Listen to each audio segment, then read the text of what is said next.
Our study of interpersonal communication would not be complete without examining an unfortunate area: deceptive interpersonal communication.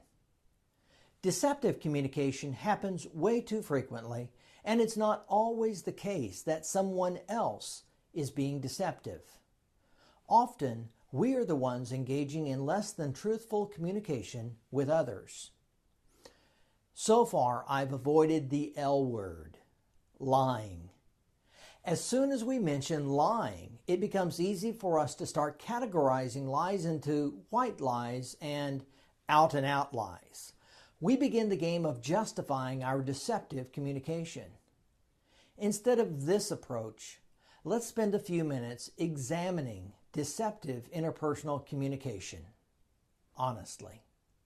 We should define it, examine the motives for it, determine if we can spot it, and discuss alternatives to deception in our own communication.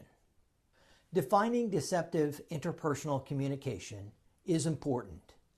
In fact, the definition is probably more specific than you think. Corey Floyd, in Interpersonal Communication, defines deception as occurring when a speaker transmits information knowingly and intentionally for the purpose of creating a false belief. We've learned in this study that verbal messages are a part of our communication. Verbal deception is intentionally stating things. Whether it's a deception that we might consider significant or that we might consider insignificant, that's not true and accurate. Now, was that a fancy way of referring to big lies and what we call little white lies?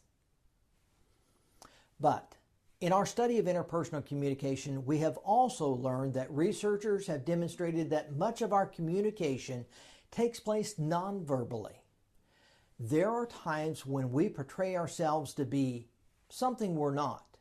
We attempt to act like we're not cheating on a test, or we might act nice to people we despise. Defining deception is not that hard. An important part of this involves stopping and realizing just how much a part of our everyday interactions and communication involves deception. Sometimes we're the deceiver, and other times we are the one being deceived. Determining the motive behind deception is also important. Let me suggest 3 motives that I believe people use to justify their deceiving of others. The first motive is out of politeness. Allison Cornett writes in an article titled "The Truth About Lying" that the most common reason we deceive is that we just don't want to hurt others. Conflict is something many would rather avoid at all cost, and so it's easy to go along to get along. We find it easier to come up with a little white lie to avoid what we anticipate would be a difficult situation. The second motive is that we want to manage how people perceive us. This is actually very similar to the first motive. For most of us, we desire to be liked, appreciated, and included. Our perception, and probably correctly so, is that the person who is brutally honest with others is not always appreciated. We learn to avoid honesty to have better relationships. The opposite is also true. We have a truth bias in our relationship with others. Now, this means that we have a natural expectations that people in relationships with us are being honest, even though they may not be. Now, this leads us to a third motive. The third motive people have in deceiving is to gain something. I state this motive in the negative sense. Deception is sometimes perpetrated with less than honorable or positive reasons. Now, we all know this to be true when we're thinking about bad people.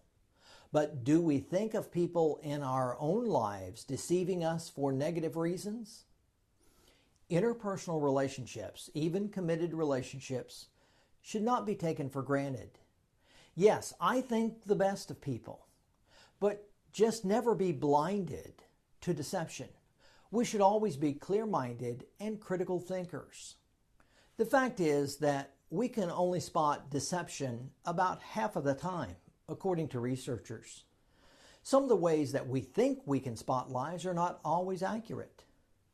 But we can watch out for inconsistencies, errors, maybe smiles when they don't make sense, and minimal body movements.